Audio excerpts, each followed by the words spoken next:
The Daily Ticker brought to you on the fan by our good friends at Pelican Brewing Company.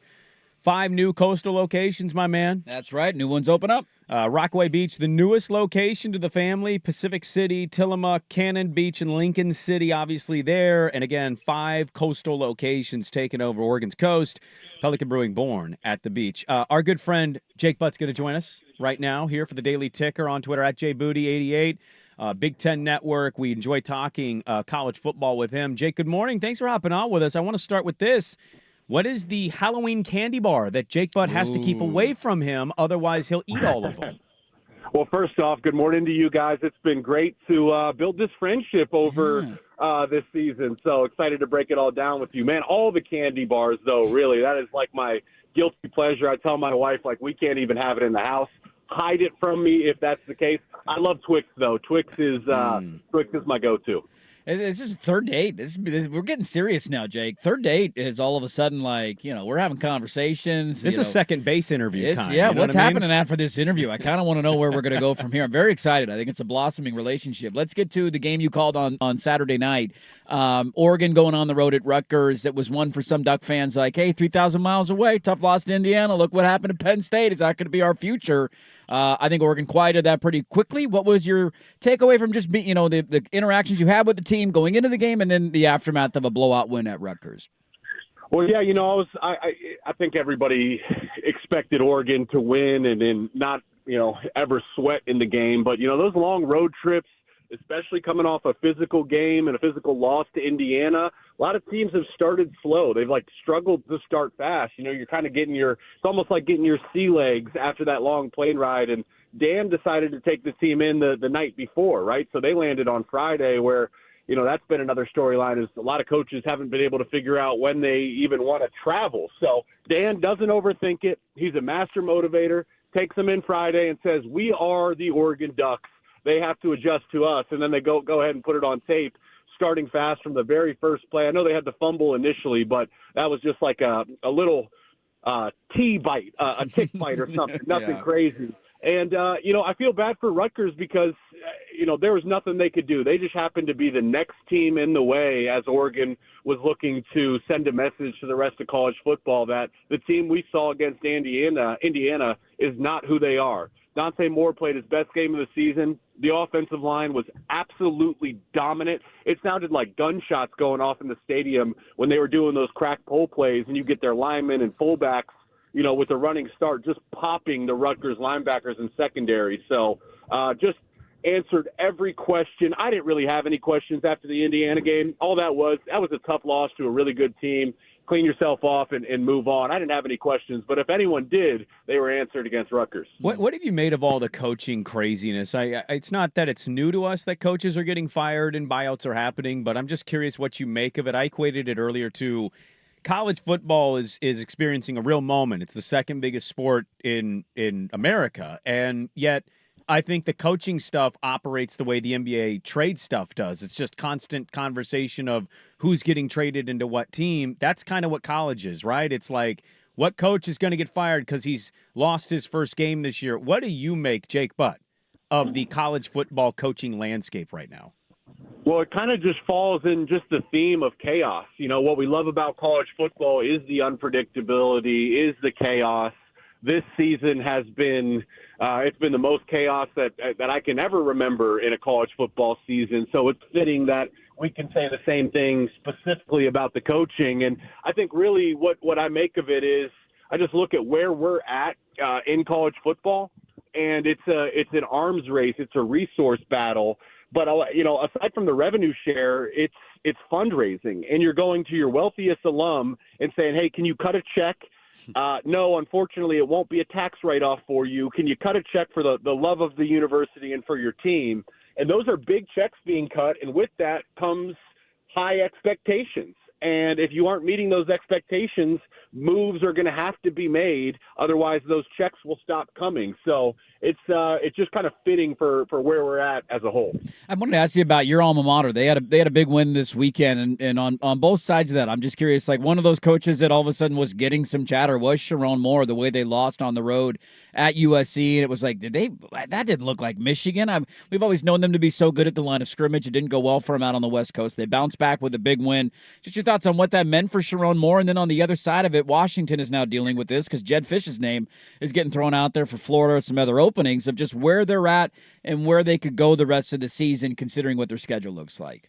I felt that was the most important game of Sharon Moore's head coaching career because of the way they lost to USC. And, going into the USC game, I felt that was the most – before the USC game, I looked at the schedule. I said, these next two games, on the road at USC and then hosting Washington, we're going to find out everything we need to know about this Michigan football team as far as the 2025 season goes. And to go on the road to USC, a team that's known for finesse, for throwing the ball, and to lose with the headlines being USC imposes their will and physically dominates Michigan, I was absolutely shocked. The team didn't look prepared to play, and all of a sudden, if Michigan had beaten USC, they basically controlled their own destiny to the college football playoff. That's why that loss was so gut-wrenching. So Sharon Moore gets up there in the press conference after the game and says, listen, we didn't tackle well. We didn't call our best game. It's all fundamentals. It will be fixed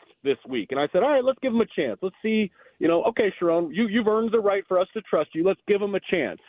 And he was absolutely right. Now Michigan physically dominated Washington. Damon Williams and Jonah Coleman had 2 forced missed tackles the entire day. Those guys are electric and hard to bring down. Michigan was constantly in great position. They didn't miss any tackles. They dominated the line of scrimmage with a backup running back and with an injured left tackle without their top 2 tight ends. Bryce Underwood, their freshman quarterback, played his best game of the season.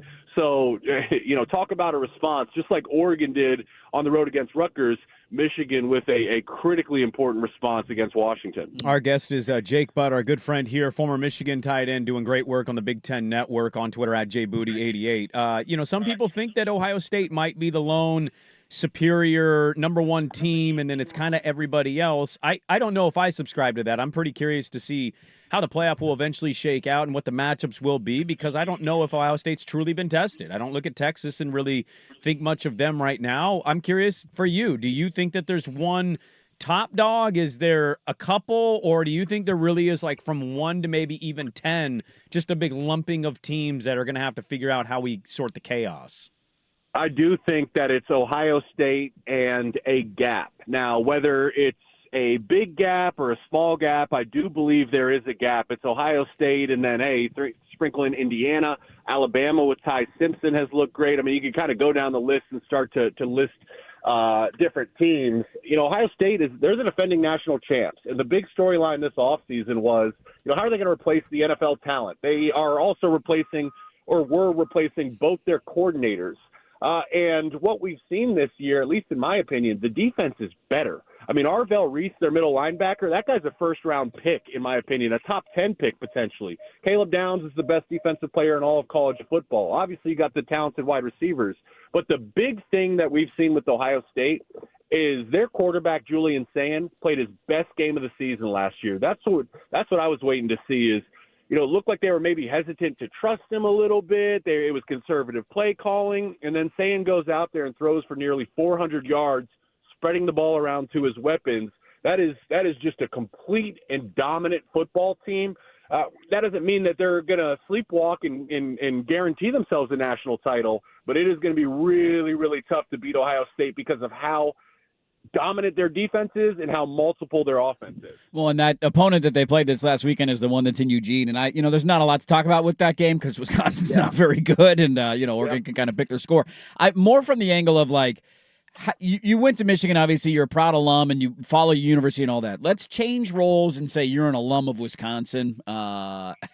How you feeling right now? Like, the AD comes out yesterday, it's like, no, we're going to recommit and financially support him. And they haven't scored a point in 2 weeks. They've scored a total of 10 points in 3 weeks. What do we make of what the hell has happened to Wisconsin, a program my entire life? It's been not a title contender year in and year out, but one of the more respected college football brands out there. Oh man, if I was an alum, I would be pissed off, and I would say there is a lesson for the rest of the Big Ten and college football as a whole. It is risky. Look at Penn State. Your program is in a really, really great place, and then you chase that next level. There's a long way to fall, more so than there is a way to reach that next level, and that's what Wisconsin is experiencing right now, which is football hell. What sucks more than anything for them is I think teams can handle losing. I think teams can handle even a frustrating game here and there. But that program, the Wisconsin Badgers, they had a clear identity. Like when you were playing Wisconsin, you knew that they were going to have a dominant defensive front. They were going to have a staple of running backs that is arguably running back university up there next to Alabama, and they were going to challenge your toughness on a week-in, week-out basis. I could not define Wisconsin football right now. I can't tell you what their identity is. I can't tell you what their strength is.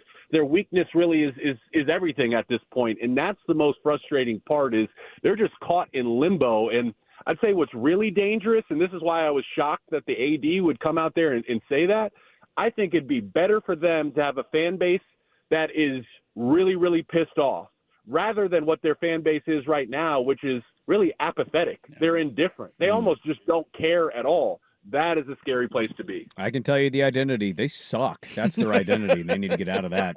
Yeah. Jake Butt, Big Ten Network. Final one for you. Are you a Halloween guy? What was your favorite costume maybe you had in college?